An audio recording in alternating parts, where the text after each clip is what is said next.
બનાવની વિગતો અનુસાર ગત તારીખ 7 ઓગસ્ટ 2020ના રોજ અંકલેશ્વર જીઆઈડીસીની ટીમે અંકલેશ્વરના ભરકોદરા ગામ ખાતે આવેલ તૃપ્તિ એપાર્ટમેન્ટમાં દરોડો પાડ્યો હતો.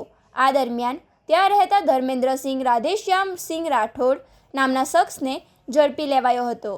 પોલીસ તપાસમાં સામે આવ્યું હતું કે આરોપી ફતેહગઢ આર્મ્સ કલેક્ટર કાર્યાલયના પ્રભારી અધિકારીના બોગસ સિક્કા અને કારકુનની બોગસ સહીવાળું લાયસન્સ ધરાવતો હતો.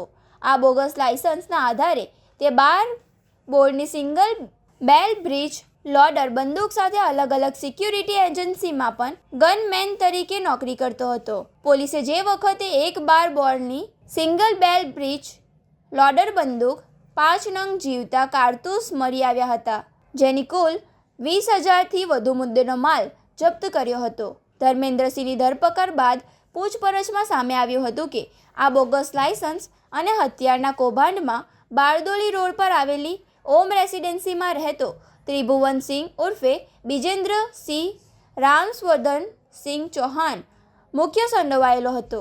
ઘટના બાદથી જ ત્રિભુવનસિંહ પોલીસને ચકમો આપીને ફરાર થઈ ગયો હતો, જેને પોલીસે વોન્ટેડ જાહેર કર્યો હતો.